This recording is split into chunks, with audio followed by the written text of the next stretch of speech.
Le projet d'avion léger polyvalent russe LMS-901 Baikal a récemment connu une nouvelle vie. Des rapports suggèrent que l'initiative était sur le point d'être arrêtée le mois dernier. Les autorités russes ont réfuté cette affirmation. Le programme d'État, développement de l'industrie aéronautique, a achevé les 4 phases de la création de l'avion léger polyvalent LMS-901 Baikal, selon les informations les plus récentes. Le ministère russe de l'Industrie et du Commerce a annoncé un appel d'offres pour des travaux de recherche et de développement visant à affiner et à équiper le LMS-901 d'un groupe motopropulseur intégrant le moteur VK-800SM et l'hélice AV901, sous le code de projet LMS-5, afin de finaliser le développement de l'aéronef. Le contrat gouvernemental prévoit la RD au stade LMS-5, avec une finalisation prévue pour le 17 décembre 2027. Le contrat est divisé en 9 phases.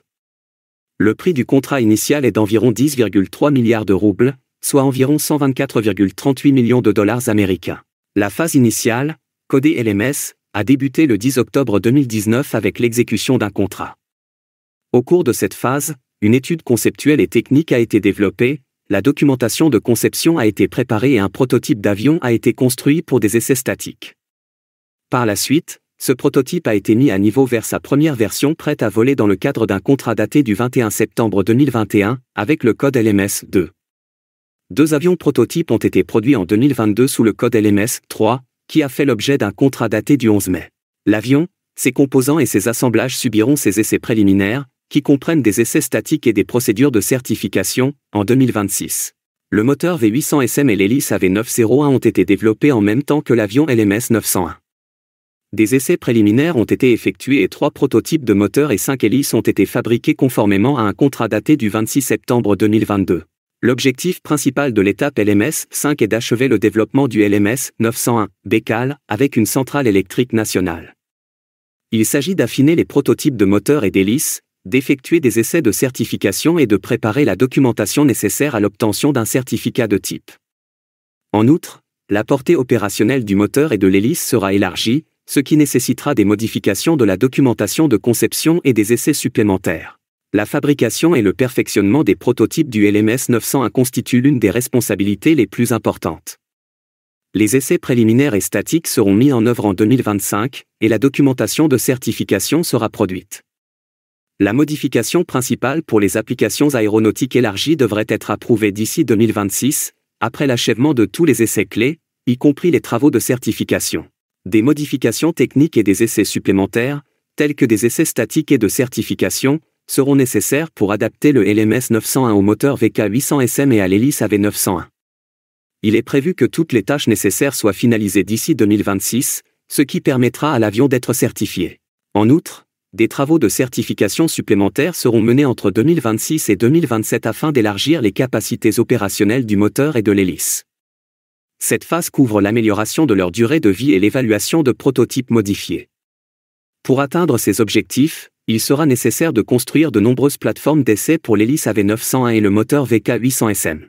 La certification, ainsi que tous les perfectionnements et essais de l'avion, du moteur et de la propulsion, devraient être finalisés d'ici 2027. Les caractéristiques de vol et de décollage-atterrissage de l'avion LMS-901 seront vérifiées en mettant à jour la documentation de conception en fonction des résultats des essais. L'une de ces caractéristiques est une altitude opérationnelle maximale de 3000 mètres et une vitesse de croisière de 250 km/h. Le rayon d'action dépend de la charge utile. Avec une charge utile maximale de 1500 kg, plus une réserve de carburant d'urgence de 45 minutes, l'autonomie est de 745 km. Cependant, une charge utile de 810 kg, avec la même réserve de carburant d'urgence, augmente le rayon d'action à 1520 km. Les aérodromes classés E, avec des restrictions, D et plus peuvent utiliser l'avion. Il nécessite une distance de départ de 380 mètres à la masse maximale au décollage et une distance d'atterrissage de 275 mètres à la masse maximale à l'atterrissage.